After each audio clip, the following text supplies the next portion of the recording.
अस्सलाम वालेकुम, welcome to my YouTube channel kitchen with Jam. आज मैं आप लोगों के लिए लेके आई हूँ कोकोनट बर्फ़ी की बहुत ही मज़ेदार और आसान सी रेसिपी।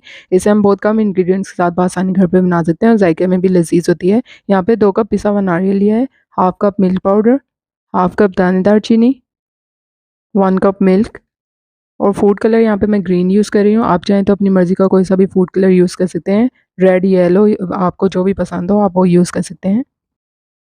अब हमने करना ये है कि देगची में हमने 2 टेबलस्पून ऑयल डाल दिया था। आप चाहें तो ऑयल की जगह देसी घी भी यूज़ कर सकते हैं।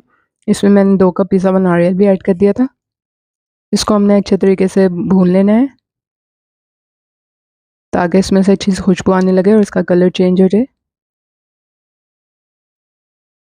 अब जब नारियल अच्छे तरीके से भून जाएगा तो इसके बाद हमने इसमें 1 कप दूध डाल देना है। इसको अच्छे तरीके से इसमें मिक्स कर लेना है ताकि दूध अच्छे तरीके से जज़्ब हो जाए।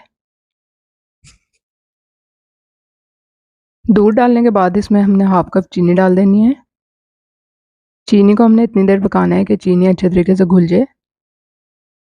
इसके बाद हमने इसमें हाफ कप मिल्क पाउडर डाल देना है। अच्छे तरीके से इसको मिक्स कर लेना है। मिल्क पाउडर डालने के बाद हमने इसमें फूड कलर ऐड कर देना है। यहाँ पे मैं ग्रीन फूड कलर के 2 से 3 कतरे डाल रही हूँ। आप लोग चाहें तो अपनी मर्ज़ी का कोई सा भी फूड कलर यूज़ कर सकते हैं।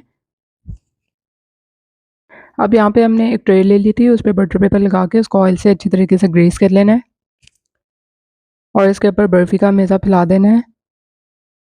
चारों तरफ से इसको इक्वली स्प्रेड कर लेना है। थोड़ी देर के लिए इसको ठंडा होने के लिए रख देना है और जब ये ठंडी हो जाएगी तो इसको फ्रिज में हम 1 से 1.5 घंटे के लिए रख देंगे ताकि अच्छे तरीके से सेट हो जाए।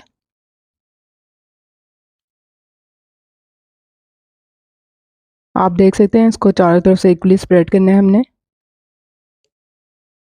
जब हमने इसको ट्रे में अच्छे तरीके से स्प्रेड कर दिया था उसके बाद हमने इस पर पिसा हुआ खोपरा डाल देना है और इसको अच्छे तरीके से स्पैचुला की मदद से प्रेस कर देना है ताकि खोपरा अच्छे तरीके से बर्फ़ी के साथ चिपक जाए।